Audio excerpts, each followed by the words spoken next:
అందరికీ నమస్తే. Welcome back to rainbow home cooking. ఈరోజు చూపించబోయే స్పెషల్ రెసిపీ చింతకాయ రొయ్యల కర్రీ. చాలా టేస్టీగా ఎలా చేసుకోవాలో ఈజీగా చేసి చూపిస్తాను. టేస్ట్ చాలా బాగుంటుంది. ఇంకా రెసిపీ కూడా చాలా సింపుల్ అండి. దీనికోసం ముందుగా చింతకాయల్ని తీసుకున్నాను. వీటిని బాయిల్ చేసుకోవాలి. హాఫ్ కేజీకి ఒక 10 నుండి 12 వరకు అలా పెద్ద సైజు చింతకాయల్ని తీసుకోవాలి.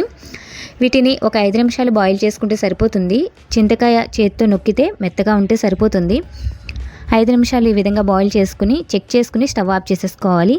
ఇవి చల్లారేలోపు కర్రీని ప్రిపేర్ చేసుకోవాలి.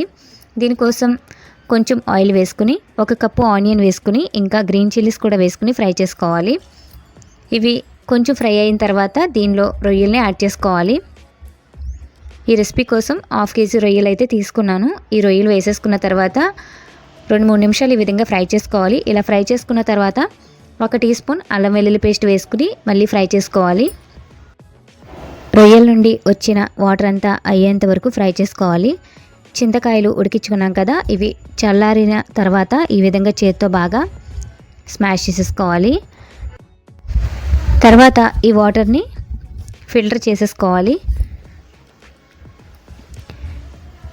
ఇలా ఫిల్టర్ చేసుకున్న తర్వాత ఒక బౌల్లోకి తీసుకుని పక్కన పెట్టుకుంటున్నాను.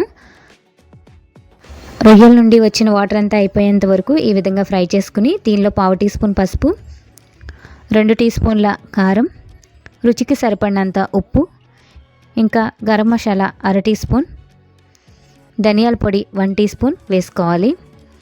ఇవన్నీ వేసుకుని ఒకసారి కలుపుకుంటూ 2 నిమిషాలు ఫ్రై చేసుకోవాలి.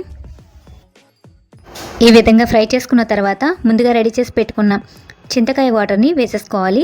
తర్వాత ఇంకొక కప్పు నార్మల్ వాటర్ని కూడా వేసుకుని కర్రీ దగ్గర పడేంత వరకు ఉడికించుకోవాలి. కర్రీ ఇలా దగ్గర పడుతుండగానే దీనిలో కొంచెం కొత్తిమీర కూడా వేసుకుని కర్రీని దగ్గర పడేంత వరకు ఉడికించుకోవాలి. కర్రీ ఈ విధంగా దగ్గర పడిన తర్వాత స్టవ్ ఆఫ్ చేసుకుని దించేసుకోవడమే. చూసారు కదా, చింతకాయ రొయ్యల కర్రీ చాలా సింపుల్గా టేస్టీగా ఎలా చేసుకోవాలో చేసి చూపించాను కదా. మీరు కూడా చింతకాయ రొయ్యలతో ఒకసారి కర్రీని ఇలా ట్రై చేసి చూడండి. టేస్ట్ చాలా బాగుంటుంది. వీడియో కనుక నచ్చితే లైక్ చేయండి. Thanks for watching.